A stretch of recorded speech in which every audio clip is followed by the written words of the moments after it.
Thank you for joining us today for the virtual office hours and a short presentation on exhibiting archival materials. This monthly series is a program of the Vermont Historical Records Program, part of the Vermont State Archives and Records Administration. VHRP is generously funded by the National Historical Publications and Records Commission and the Vermont Secretary of State's office. My name is Jane Cadwallader, and as the roving archivist, I provide technical assistance and guidance to historical societies, public libraries with special collections, and municipalities in support of the VHRP mission to improve public access to and engagement with historical records and to encourage and facilitate collaborative efforts among Vermont's historical records repositories. Today's presentation will discuss exhibiting archival materials and protecting them from environmental factors when on display. If you have any questions, please add them to the chat or save them for the discussion afterwards. As cultural heritage institutions, we strive to provide public access to our collections.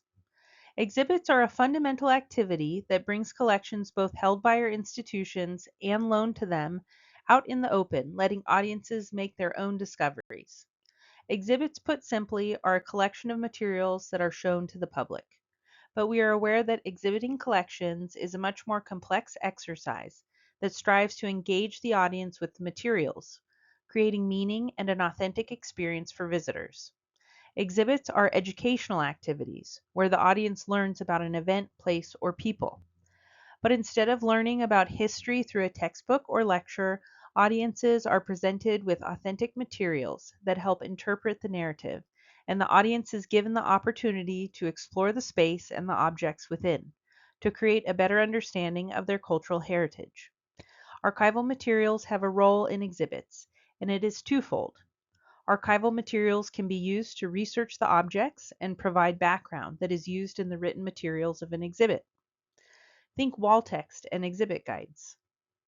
Archival materials can also be a part of the exhibition, displayed alongside the objects that they help interpret. So what are archival materials? According to the Society of American Archivists Dictionary of Archival Terminology, archival materials are records in any format retained for their continuing value. They are unique, unpublished materials that capture the activities of their creators. Archival materials can be a diary written by a community member that documents their lives and events taking place locally and globally. They can be photographs capturing a local business or an audio interview with a town leader.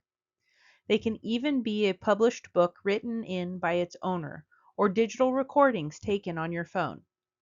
All these materials provide a first-person insight into history and help connect the audience with the narrative. For example, on the previous slide, I added an image of a typewriter. I wanted to create an experience of viewing an object and how archival materials can enrich the contextual experience. The typewriter is on display in the reference room at the Vermont State Archives and Records Administration. You may have noticed a short text on paper coming out of the top of the object. At first glance, this is an obsolete machine used to type documents. When we read the text, we learn that it was used by Mary Green Nye, editor of Vermont State Papers. It reads, Mary Green Nye's lasting contribution to the Vermont State Archives was the index to manuscript Vermont State Papers, better known as the Nye Index in her honor. She typed the index on this Smith Corona typewriter. The index ranges from circa 1770 to circa 1840. The records were the original core of the state archives and document early Vermont state government and its interaction with the public. Now let's go back to the other slide. The image on this slide shows a framed collage of materials displayed directly above the typewriter. There is another short paragraph about Nye, a newspaper clipping about a plaque memorializing Nye's contribution to state government, and an image of her. The placement of the image and the news clipping helps audiences connect Nye to this typewriter, and we have a different understanding of why we are looking at this object and how it relates to the place we are viewing it, the state archives. All right, on to the next section. Sometimes the dual responsibilities of access and preservation seem at odds, and they are. Exhibiting objects and archival materials increases exposure to risks, such as environmental factors and improper handling. However, there are small changes that we can make to exhibiting archival materials that will decrease risk of deterioration while fulfilling the need to provide access. Before I go into the 5 simple rules on the slide, I want to state that condition needs to be assessed before exhibiting archival materials. If a document is severely faded, torn, or folded and cannot be displayed without causing more damage, it is best to not include the item. Exhibiting these materials exposes them to light, dust, temperature, humidity, and contaminants that can cause further deterioration. This can lead to loss of text on a written document. We want to limit these risks as much as possible. The Northeast Document Conservation Center has a great resource that is free to everyone on their website. It is their series of preservation leaflets that cover 6 major areas of preservation.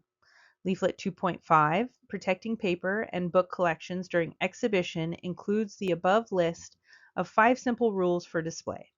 This leaflet is for paper-based materials, but the rules can be applied to photographs as well. Rule 1.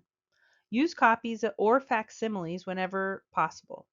We often value the original over a copy, but with paper and photographic materials, the value is not only the physical item but the content that lies within.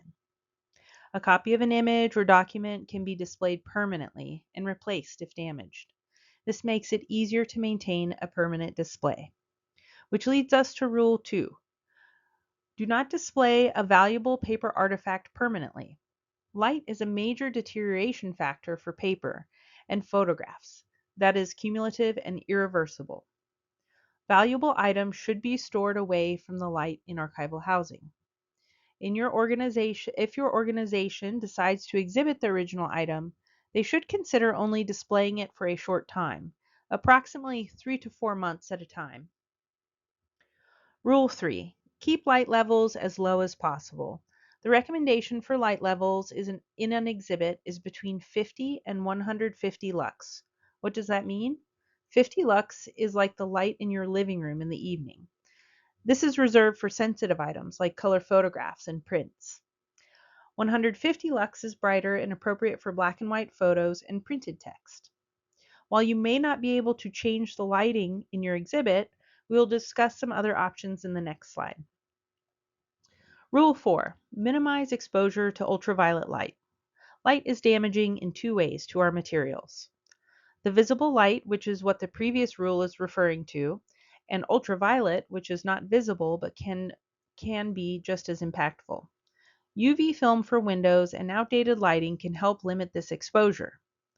And finally, Rule 5.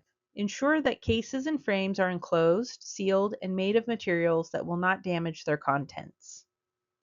Paper material should always be displayed in cases and frames to help support them, and if the enclosures are made of appropriate materials, they can limit light, contaminants, and temperature and humidity, and limit handling. These rules may be simple, but they can be overwhelming, adding many tasks to your already long lists. So let's discuss some ideas that can make an impact within the capacity of your organization. If you already have archival materials in your exhibits, take action in steps. Instead of thinking that a whole exhibit needs to be changed, think of ways that you can apply the 5 simple rules to items that require the simple rules. Take a look around your organization's exhibit spaces and consider the length of time a document or photo has been on display. Examine the framing and mounts used and determine if they are supporting and protecting the material. Identify priority items that need attention. Not everything in your exhibits needs to be copied or taken off display. Streamline your actions by identifying items that have notable condition issues and are valuable items to your organization. By value, I mean that the items are integral to your mission, have high research value, not just monetary value. You may have an important photograph on permanent display. Consider having a copy made to hang in its place, or rotating the item out every few months with another one that is also meaningful to the exhibit. We want to consider continuous improvement, making incremental changes that have an impact on your organization, not immediate and large projects that may be unattainable.